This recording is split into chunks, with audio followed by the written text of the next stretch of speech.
Serhat, men seni şekerin en gowy yerine getirendim. Ina masinama koydum. Yadır Serhat. Bunu konkret New York. Moyka var, kaçı gowy. Onun berdi de bu New York çalaram. Bir daha supermarkete gidiyor. Ina bersem hayra supermarket değil yani. Himme zat arzan berdi var. Liboyda ödem svieji. Bana bakıp gidelim. Yo men bakıp ketmeli baydamak. Prosto bir koy diyecek var şu zatları. Ava. Yok tamam bana koymuyor denen canı tamam. Ava. Onun teret yeni bir fokusla. Gün ikinci taze galyana. Şehirdeki en gow kafelerin biri var. Magat restoran. Ne berdi Magat restoran. En gow naharlar. Biliyorum 3 güllep alındım tağım gitmeye ara. Şu naharlar şu ayda var. Ava. Menü. Liboyladım rakadet. Hemme nat var. Ava hemme nahar badır. Anne bana. Kartoşka free.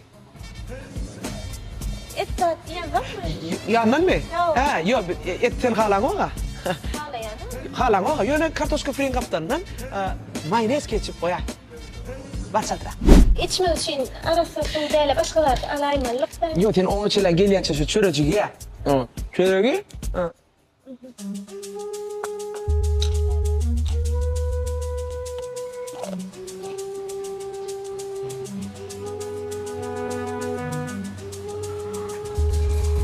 Murat. Salam. Salam. Qavmi. Qo'y. Sen? Men qo'y. Qovsun sen, qovsun. Xudo shukr qo'y. Sen deyeceğiz. Deyince yani. Şöyle cüğümeli. Bereketler. Son bir görüşelik kiyim. Men sana bir taşına karasam bolya mı? Erti görseyle erti. Yok. Şunu Lokman görüşelik kiyim. Erti görüştek bolmaz mı? Yok. Şunu görüşelik kiyim. Ağamanca deyince alın. Murat.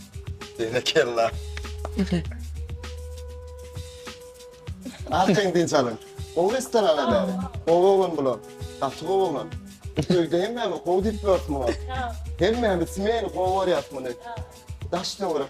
Oğlan öyle. Tanışın mı? Yok. Dostun mu? Bilal sıradın. Bergin var mı? Yok.